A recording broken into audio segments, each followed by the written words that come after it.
ওই যে বসে আছে পথের ধারে গোয়ালা, সমস্ত ভক্তগণকে দেখে সঙ্গে সঙ্গে বলে উঠলেন, বন্ধ করো। ভক্তরা চমকে উঠলেন, কি ব্যাপার? পথের মাঝখানে বসে আছো, আমাদের হরি নামে বাধা দিচ্ছ, কে তুমি? কেন তুমি এইভাবে আমাদের হরি নামে বিঘ্ন ঘটাচ্ছ?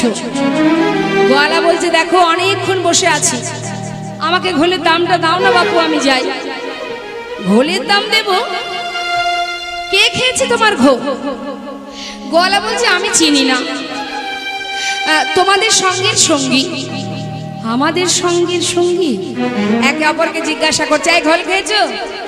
এই ঘোল খেয়েছো? এই ঘোল? ওমা আপনারা ঘোল খেয়েছেন? কি গো মা, আপনারা খেয়েছেন ঘোল? কেউ তো খায়নি, তাহলে দাম দিতে যাব কেন? ঘোল না খেয়ে শুধু শুধু কেন দাম দেব? গোয়ালা বলছে, বললাম তো আমি তাকে চিনি না, তবে আমার কাছে ঘোল খেয়ে বলে কিনা দাম নাই। দাও না বাপু, আমি যাই। আরে আগে তো বলো কে খেয়েছে। গোয়ালা বলছে, আমি তো চিনি না। নাম জানো? না। তাও জানো না? দেখতে কেমন বলতে পারবে? বলছে, হ্যাঁ সেটা একটু একটু বলতে পারবো। আচ্ছা তাহলে বলো, দেখতে কেমন একটু বলো তো দেখি, তাও তো চিনতে পারবো। শোনো তাহলে, দেখতে কেমন জানো? দেখলাম এমন মানুষ আমি আগে কখনো দেখিনি। কেমন দেখতে জানো? নবীন যৌবন,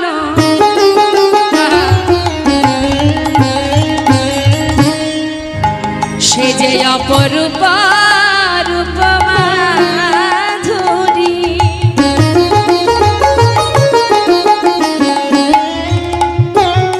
এমন কভু দেখি নাই রে, সে যে ভুবন ভুলানো রূপ,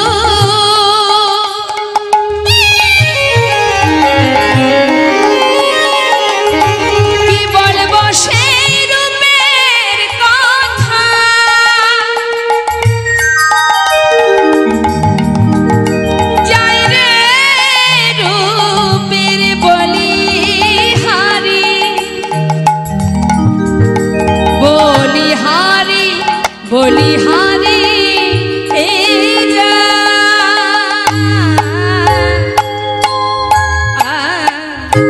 নবীন যৌবন, গলিত কাঞ্চন, আবার কোটি তটে রাঙাবা, দেখলাম নবীন যৌবন,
কাঁচা সোনা, কাঁচা সোনা দেখে মনে হলো,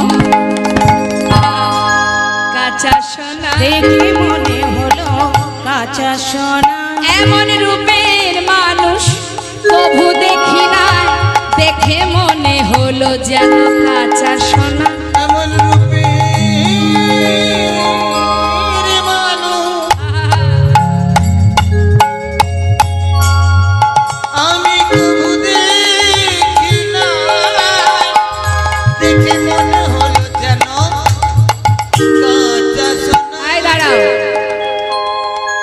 বুঝেছি, এবার বুঝেছি তুমি যার কথা বলছো সে আর কেউ নয়, সে তো আমাদের গৌর হরি, নিতাই গৌর হরি। কাঁচা সোনার মতো দেখতে জগতে একজনই আছে গো, সে তোমার কাছে ঘোল খেয়ে দাম দিতে পারেনি, কিন্তু গোয়ালা সত্যি কথা বলতে কি জানো, আমরা তো তারই সঙ্গী, আমরা কোথায় কড়ি পাই বলো দেখি। কি বললে? ঠাকুর যে বললো তোমাদের কাছ থেকে কড়ি নিতে, তোমরাও দিতে পারবে না? হায় হায় পোড়া কপালে, ঘুম থেকে উঠে কার মুখ যে দেখেছিলাম, জানলে আজ ঘর থেকে বেরোতাম না। হায় হায় হায়, কি হবে? ভক্তরা কি করবে মা? গোয়ালা দেখছে বসে বসে কাঁদছে, চিন্তা করছে, তাই তো ওর দাম তো দিতে পারবো না আমরা, তা শুধু শুধু দাঁড়িয়ে থেকে কষ্ট দিয়ে লাভ নেই, যাই চলে যাই। এবার সে কি করছে, পাশ কাটি কাটি সবাই চলে যাচ্ছে, মানে দায় গৌর হরিবল। এখন প্রত্যেকে যখন চলে গেল, গোয়ালা আর কি করবে? পথে বসে বসে কাঁদবে, চিন্তা করছে আজ আর বিক্রি কিনি করবো না, যাই ঘরে ফিরে যাই, আজ আর ঘোল বিক্রি করব না। এবার বাঘটা কাঁধে করে নিয়ে ঘরে যাবে বলে, যেই না বাঘ কাঁধে তুলতে যাবে, হঠাৎ দেখছে বেজায় ভারী, তাই গৌর হরি। কেন ভারী? সব থেকে বড় ভাণ্ডের ঘোল খেলে কি হবে? বাঘ তো হালকা হয়ে যাবে, কিন্তু এত ভারী কেন? তাড়াতাড়ি করে আমার ছোট ভাণ্ডগুলো নিচে নামাচ্ছে একটা একটা করে। এখন নিচে নামিয়ে যে ভাণ্ডের ঘোল গৌর হরি সেবা করেছেন, যেই না সেই ভাণ্ডের দিকে লক্ষ্য দিয়েছে মা, কি দেখছে? কি কৃপা প্রভু! কানায় কানায় পরিপূর্ণ স্বর্ণ মুদ্রা,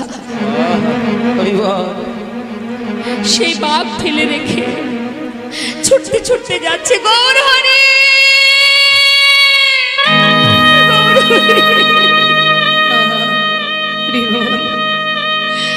তোমার কেমন লীলা দয়াময়,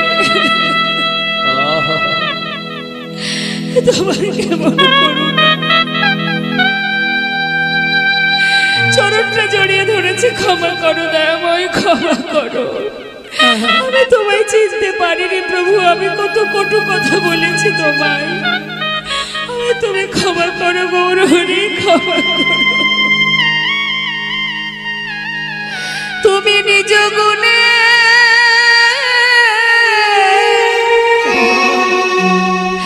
একেবারে ক্ষমা করো, তুমি নিজ গুণে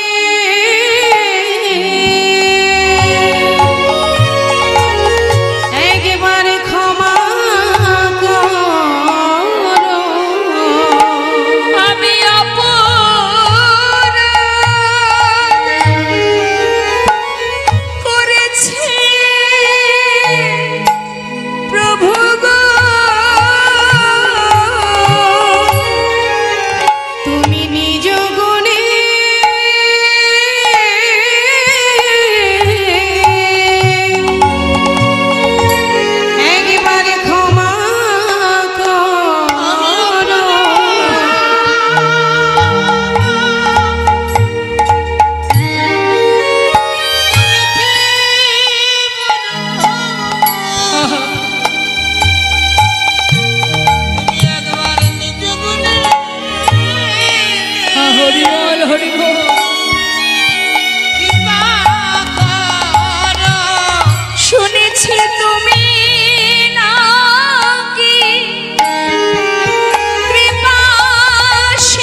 বলো আমার প্রতি কৃপা হবে না গো, তুমি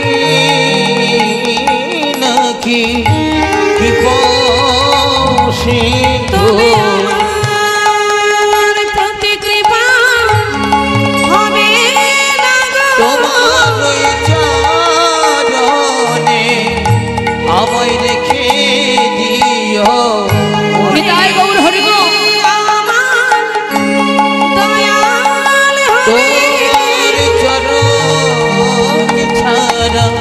করো না গো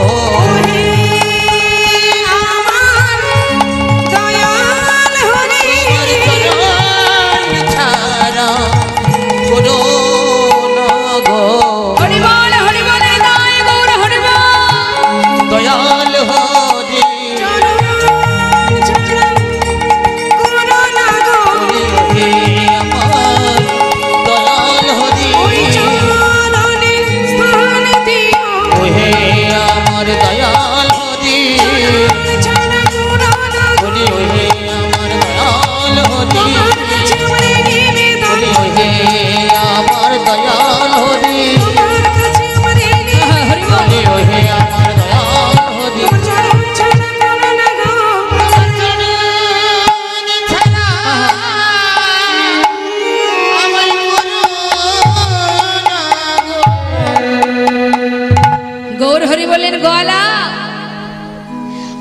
পিছনে ছুটতে ছুটতে সময় তো প্রায় শেষ, আর তো বেশি সময় নেই।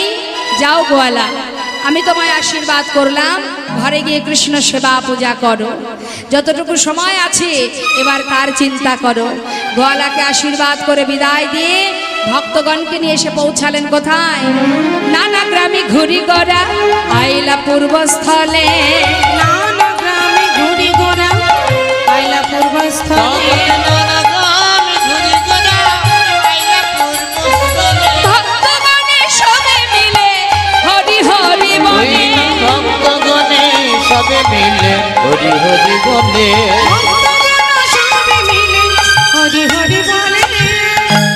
অগোবিন্দ, এটা কোথায় এলাম? পূর্বস্থলী। এটা পূর্বস্থলী? যাক যাক যাক, বেশ কিছুদিন হয়েছে যাত্রা করেছি। দেখুন বাবা, আবার কিন্তু গোবিন্দকে পরীক্ষা করছে মা। পরীক্ষা করে বলছে, অগোবিন্দ,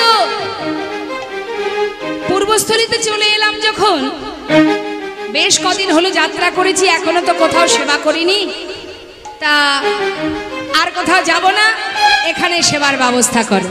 হরি বল। যেই না বলেছে সেবার ব্যবস্থা করো, গোবিন্দ ঘোষের কিন্তু একটু রাগ হয়েছে মনে মনে। মা কেন বলুন তো? চিন্তা করছে, প্রভু তুমি তো বলে খালাস সেবার ব্যবস্থা করো, কিন্তু এত ভাবতে সেবার ব্যবস্থা আমি একা কি করে করব? কই তুমি তো একবারও ভাবলে না। হ্যাঁ, যার ভাবনা তো সেই ভাবে নাকি? আমরা তো অনেক কিছুই ভাবি, সব কিছুই কি হয়? হ্যাঁ, জীব কোটি বাঞ্ছা করে, কৃষ্ণের যে ইচ্ছা সেই ফলই ধরে। শাস্ত্রে বললেন, ভাবছো বসে চলবে কিসে, তুমি ভাববার কে? যার ভাবনা সেইভাবে তুমি ভাবো তাকে। গোবিন্দ ঘোষ দাঁড়িয়ে দাঁড়িয়ে চিন্তা করছে, কিন্তু চিন্তার অবসান ঘটাবে কে? যিনি চিন্তা করছেন আমাদের জন্য সদা সর্বদাই, তাহলে আমাদের চিন্তা যিনি করছেন অনাদি আদি গোবিন্দ, আমার গৌর হরি, তিনি কিন্তু পূর্বস্থলীতে যখনই এসেছেন সঙ্গে সঙ্গে সেই খবর চলে গেছে নবদ্বীপে।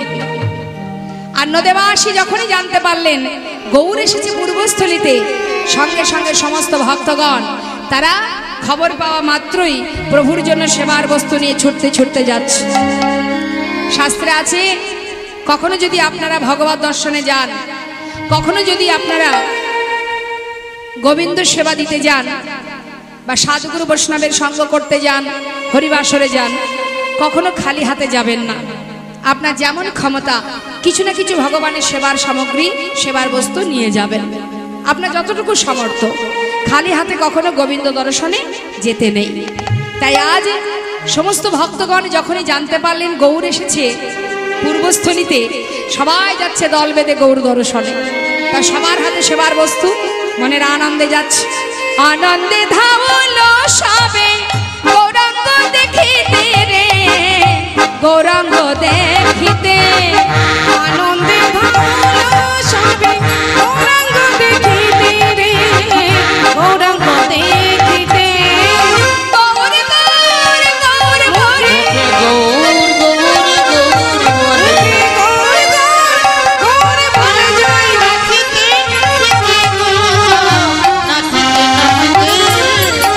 আনন্দ আর ধরে না রে, আনন্দ ধরে না রে, আনন্দ আর ধরে না রে।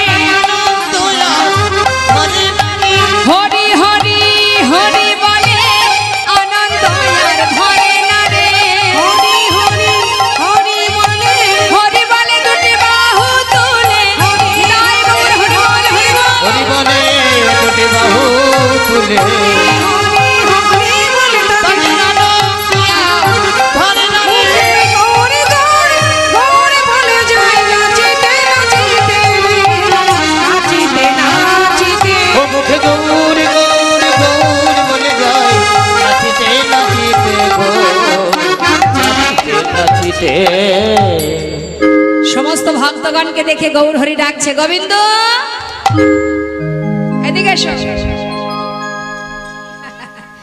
চিন্তা হচ্ছে কি করে কি করবে? দেখো দেখো কত ভক্ত, দেখতে পাচ্ছ কত ভক্ত এসেছে। হ্যাঁ, সমস্ত ভক্ত আসছে, তারা আমাকে দেখতে আসছে, কিন্তু খালি হাতে নয়, সবার হাতে সেবার বস্তু। চিন্তার অবসান হয়েছে? তাহলে আর দেরি কেন? এবার যাও, সবার হাত থেকে সেবার বস্তুগুলো নাও, নিয়ে রন্ধন করো। এবার রন্ধন করেছে মা, রন্ধন করে প্রভুর সেবা দিয়েছে আগে। সেবার পর গৌরহরি কি করলেন? সবে মিলে মহাপ্রভু মধ্যাহ্ন পারাইলা, সবে মিলে মহাপ্রভু মধ্যাহ্নে পারাইলা, মুখশুদ্ধি লাগি প্রভু কর বাড়াইলা।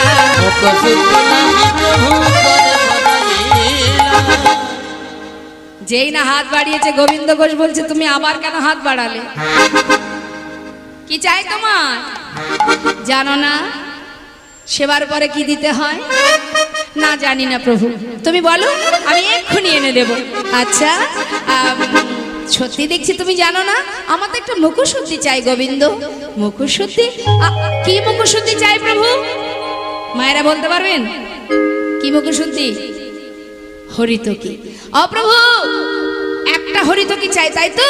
ঠিক আছে, বসো বসো, আমি যাবো আর আসবো। এবার গোবিন্দ ঘোষ যাচ্ছে মা গ্রামে।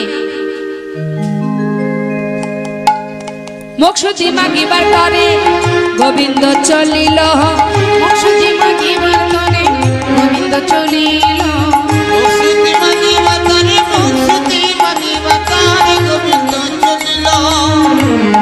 গ্রামে গিয়ে কি বলছে? মুখশুদ্ধি দাও না মোরে, মুখশুদ্ধি দাও না মোরে, মহাপ্রভুর সেবার তরে মুখশুদ্ধি দাও না মোরে, দুইটি হরিতকি মাগিয়া লইল।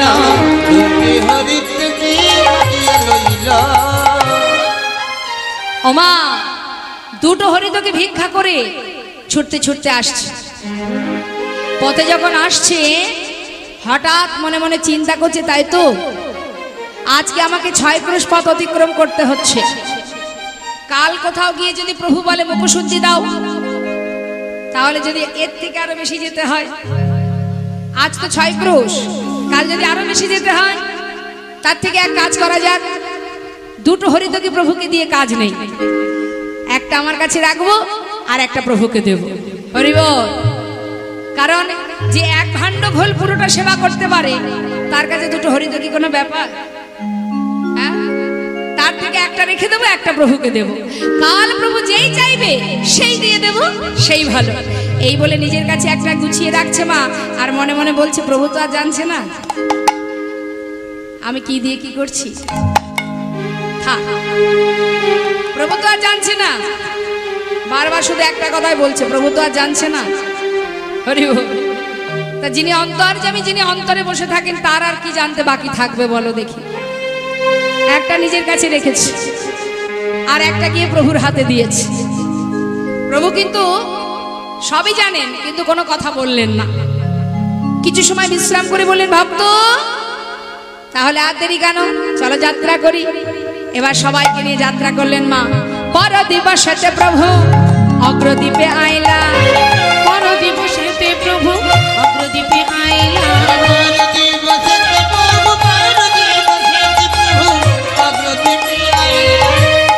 ও গোবিন্দ কোথায় এলাম এটা? হ্যাঁ হ্যাঁ, ও আচ্ছা আচ্ছা আচ্ছা, এটা এখানেই তোমার ঘর? বাবা বাবা। ওমা, এবার কিন্তু গৌরহরি গোবিন্দকে ত্যাগ করে দেবে। কেন ত্যাগ করবেন? ওই যে সঞ্চয় করে রেখেছে, যার কারণে গোবিন্দকে ত্যাগ করবে বলে গোবিন্দ ঘোষের যেখানে ঘর, মানে অগ্রদ্বীপ, সেইখানে এসে বলছে, গোবিন্দ এটা অগ্রদ্বীপ তাই তো, শোনো আর কোথাও যাব না, এখানে সেবার ব্যবস্থা কর। সঙ্গে সঙ্গে সেবার ব্যবস্থা হলো, সেবাও হলো মা। সেবার পরে মুখশুদ্ধি লাগে প্রভু কর বাড়াইলা, মুখশুদ্ধি লাগে প্রভু কর বাড়াইলা,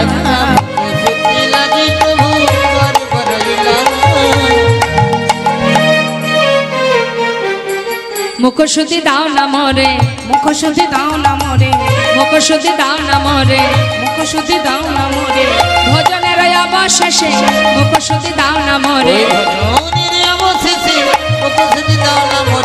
মুখশুদ্ধি লাগে প্রভু কর বাড়াইলা, মুখশুদ্ধি লাগে প্রভু কর বাড়াইলা। যেই না মুখশুদ্ধি চেয়েছে, গোবিন্দ ঘোষের আনন্দ ধরছে না। ভাবে একেবারে গদ গদ। হেলতে দুলতে বলে উঠলেন, আমি জানতাম তুমি চাইবে। দাঁড়াও দাঁড়াও, আমি এক্ষুনি দিচ্ছি।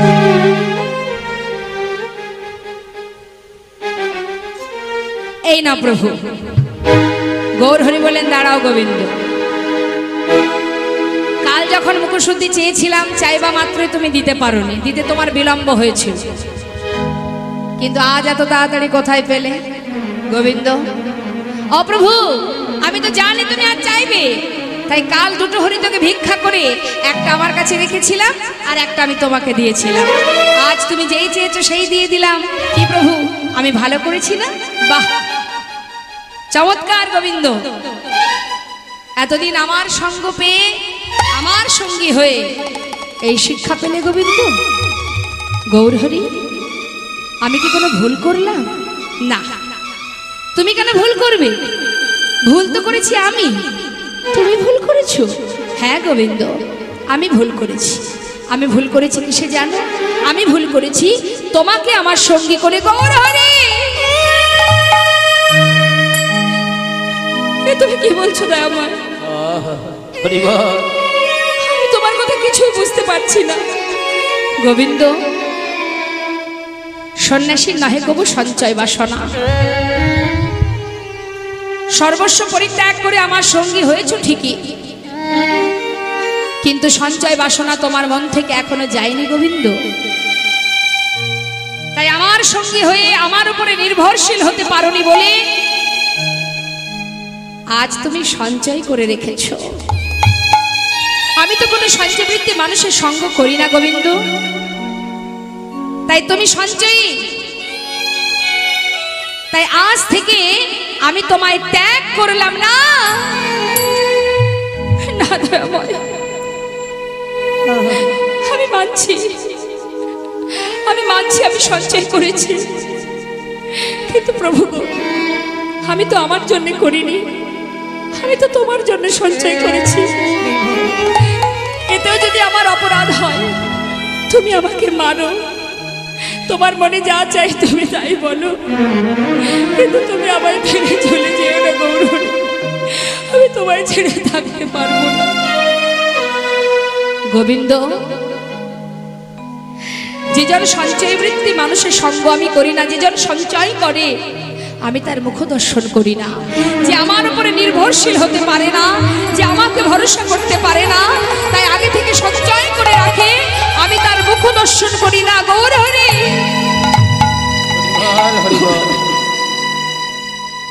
আর কখনো এমন ভুল হবে না দয়াময়, তুমি আমায় ক্ষমা করে দাও প্রভু। তুমি আমায় তোমার চরণ ছাড়া করো না। চরণটা জড়িয়ে ধরেছি দয়াময়। ও প্রভু, হ্যাঁ, আমি তোমায় ছেড়ে থাকতে পারবো না প্রভু। তুমি পতি পাবন হরি,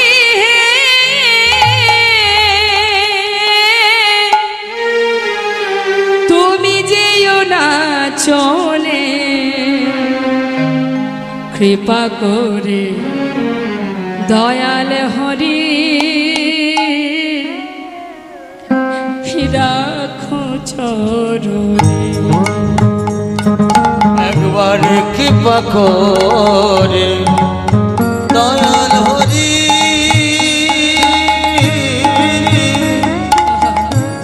তুমি রাখো চরণে। তুমি পদে পাবন হরি,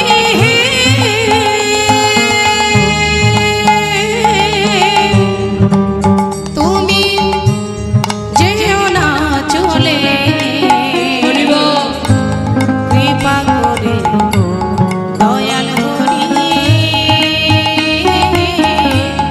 রাখো চরণে। শুনেছি তুমি নাকি দয়াল শিরোমণি, দয়ামা কৃপাময়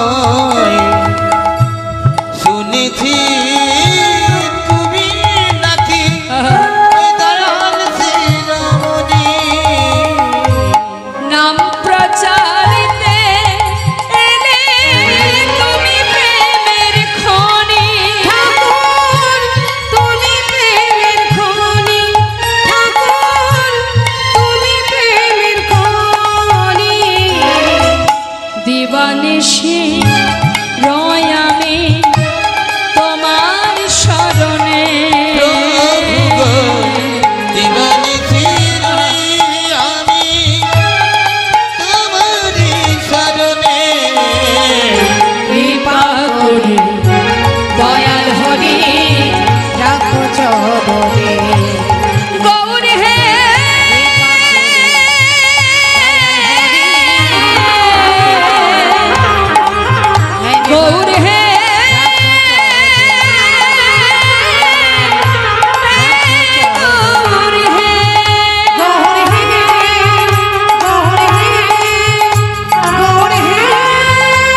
একটু দাঁড়া।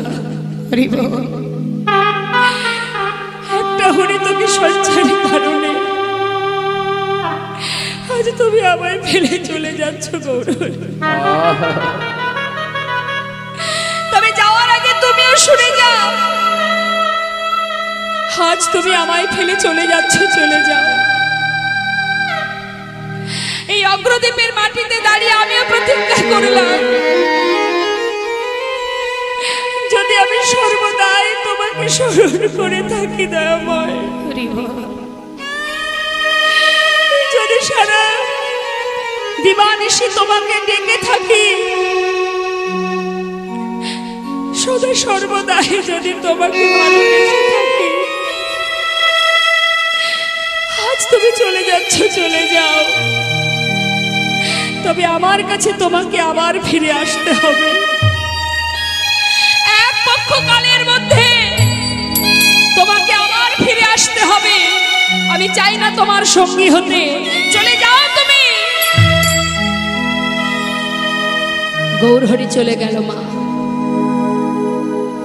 ধোলায় গড়াগড়ি দিয়ে কাঁদছে আর বলছে, দয়াময়,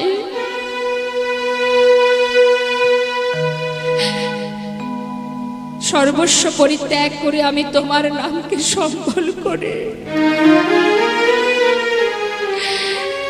সব ছেড়ে তোমার নামকে সার করেছি দয়াময়।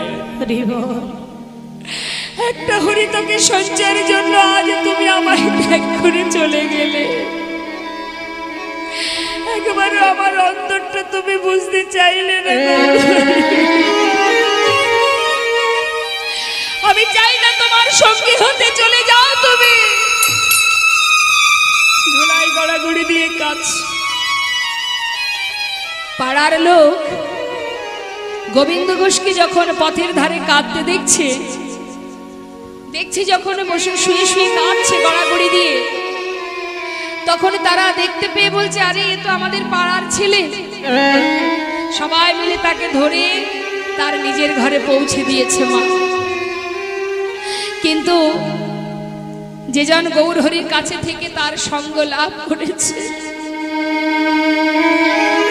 সদা সর্বদাই গৌরহরির পাশে থেকেছে, তার এই মায়ার ঘরে কি করে মন বসবে মা? আর ভালো লাগছে না।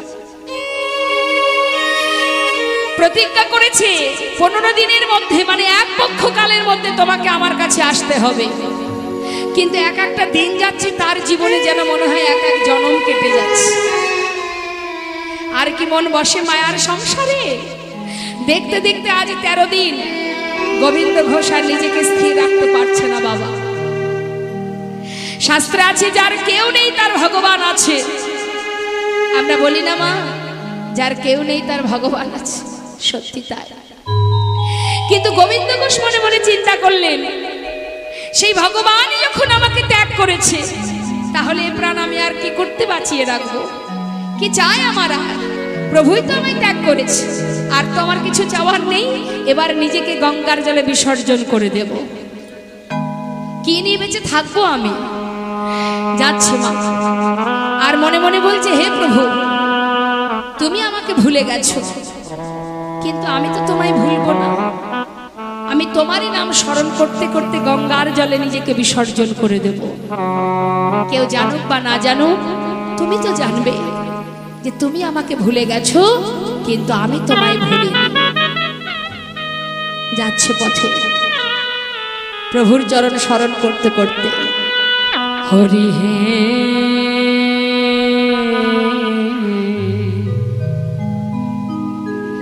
বলো আমার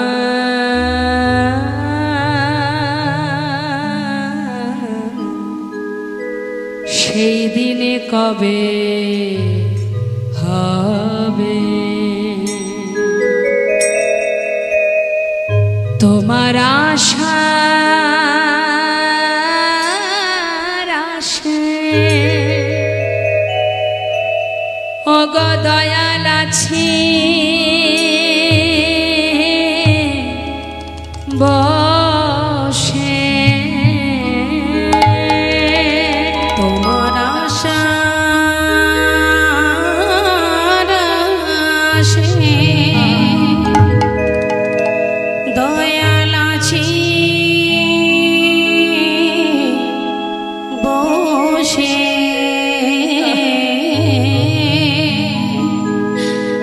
বলো বলো কবে চরণ দেবে প্রভু গো প্রভু গো। বলো বলো সেদিন কবে বা হবে আমার, সেদিন কবে বা হবে। ভাবের মাঝে আসা যাওয়া তোমায় ডাকা হলো না। শুধু গোবিন্দ ঘোষ নয় মা, আমাদের প্রত্যেকটি জীবের তাই। এসেছিলাম কৃষ্ণ ভজন করব বলে, কিন্তু হেলায় সময় নষ্ট করে দিলাম। আজও তোমায় চিনতে পারলাম না প্রভু। ভাবের মাঝে আসা যাওয়া তোমায় ডাকা হলো না।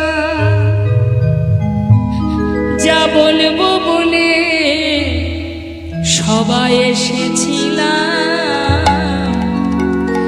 ওটা বলা হলো না। এই ভবের মাঝে আসা যাওয়া তাই গৌর হরি বল। তোমায় ডাকা হলো না। আমি যা বলবো বলে এসেছিলাম, আমার বলা হলো না। তুমি পারে কর্তা, আমি শুনি বার্তা। তুমি পারে কথা ও হে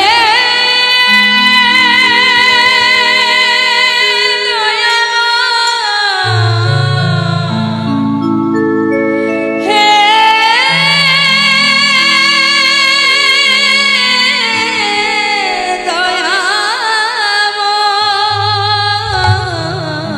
তুমি পারে কর্তা,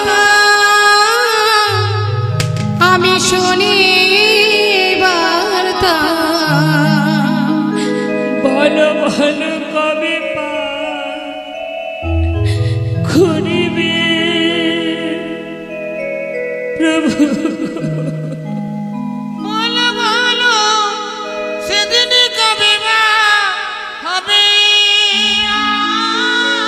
আমার, সেদিন কবে বা হবে। ধীরে ধীরে গঙ্গার জলে প্রাণ বিসর্জন করবে গোবিন্দ ঘোষ। আমার গৌর সুন্দর অন্তরে জানতে পারলেন তার ভক্ত জলে ডুবে মরতে চলেছে। তিনি ছিলেন রামকেলিতে। রামকেলিতে কোথায় মা? মালদায়। একটা কষ্টি পাথর জলে ভাসিয়ে দিল, আর সেই পাথরটা অগ্রদ্বীপের ঘাটে এসে পৌঁছালো। এক পা দু পা করে যখন গোবিন্দ জলের মধ্যে নামছে, ওই পাথরটা এসে তার অঙ্গে লেগেছে। আবার দূরে সরিয়ে দিয়ে যখন জলের ভিতরে এগিয়ে যাচ্ছে, যতবার সরিয়ে দিচ্ছে ততবার এসে গায়ে আঘাত লাগছে। বারবার গায়ে এসে ধাক্কা লাগছে দেখে সেটাকে হাতে করে নিয়ে ভেবেছে কোনো মরা পোড়ানো কাঠ ভেসে আসছে। সামনেই তো শ্মশান, গঙ্গার জলে বোধহয় কোনো মরা পোড়ানো কালো কাঠ ভেসে আসছে। এই ভেবে তাড়াতাড়ি করে সেটাকে হাতে করে নিয়ে তীরে উঠে আবর্জনার মধ্যে ছুঁড়ে ফেলে দিল। হঠাৎ দৈববাণী হলো, গোবিন্দ ঘরে ফিরে যাও। কে কে তুমি? আমায় দেখা দাও, দেখা দাও আমায়, আমি দেখতে পাচ্ছি না তোমায়। কে তুমি? ঘরে ফিরে যাও গোবিন্দ, নিজেকে বিসর্জন করো না, ঘরে ফিরে যাও। দৈববাণী শুনে গোবিন্দ ঘোষের মরা হলো না, চলে এলো নিজের ঘরে। চলে গেল 13 দিন, এলো আজ 14 দিন। ভগবান করুণাময় ভক্তকে রক্ষা করার জন্য ধীরে ধীরে এক পা দু পা করে এবার আসছে মা। আবার এসে দাঁড়ালেন অগ্রদ্বীপে। গোবিন্দ ঘোষের ঘরের কাছে এসে গৌরহরি ডাকছে, গোবিন্দ কে? 15 দিনে এক পক্ষ কাল ভক্ত প্রতিজ্ঞা করেছিল, ভক্তই পারে একমাত্র ভগবানের কাছে জোর খাটাতে। প্রতিজ্ঞা করেছিল তোমাকে ফিরে আসতেই হবে এক পক্ষ কালের মধ্যে। যখন 14 দিন হলো তখন প্রভু আমার ভক্তদের নিয়ে এসে দরজার কাছে দাঁড়িয়েছে। দরজা খোলো গোবিন্দ। কে? দরজা খোলো। ছুটে এসে যেই না দরজা খুলেছে, দেখছে বাইরে গৌরহরি। চরণটা জড়িয়ে ধরলেন বুকের মধ্যে, গৌরহরি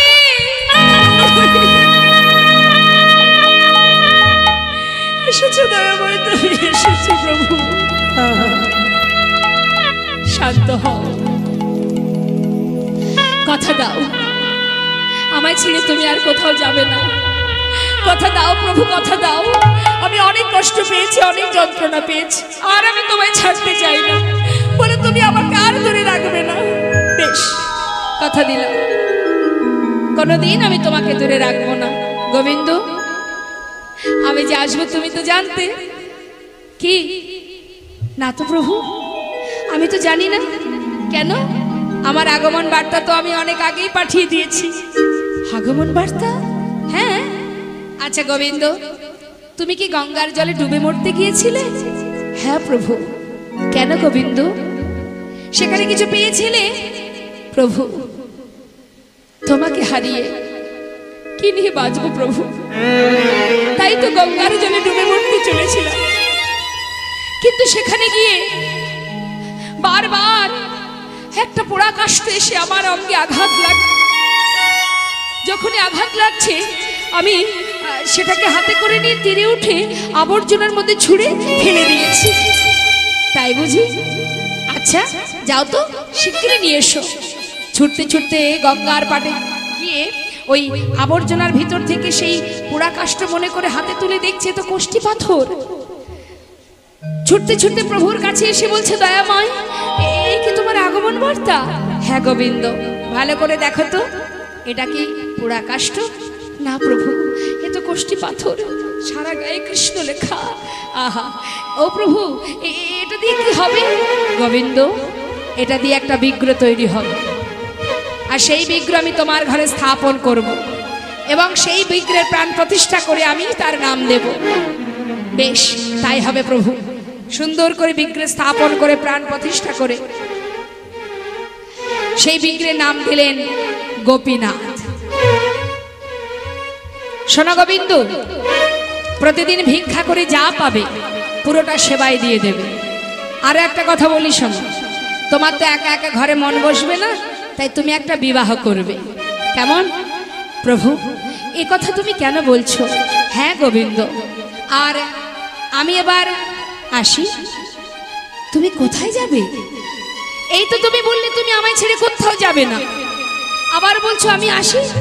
তোমাকে ছেড়ে তো আমি থাকতে পারবো না দয়াময়, আমি তোমায় আর ছাড়বো না। হাতটা ধরে ঘরের ভিতরে রেখে দরজা বন্ধ করে শিকল তুলে দিয়ে মুখে বলছে, থাকো ঘরের মধ্যে, কোনোদিন আমি আর দরজা খুলবো না। এই বলে যেই না পিছন ফিরে তাকিয়েছে, দেখছে কি মা? দেখছে বাইরে গৌরহরি দাঁড়িয়ে আছে। প্রভু, তুমি এখানে কি করে এলে? আমি তো তোমাকে ঘরে বেঁধে রেখেছি। আমার দরজা খুলেছে, খুলে কি দেখছে? দেখে ঘরে গড়া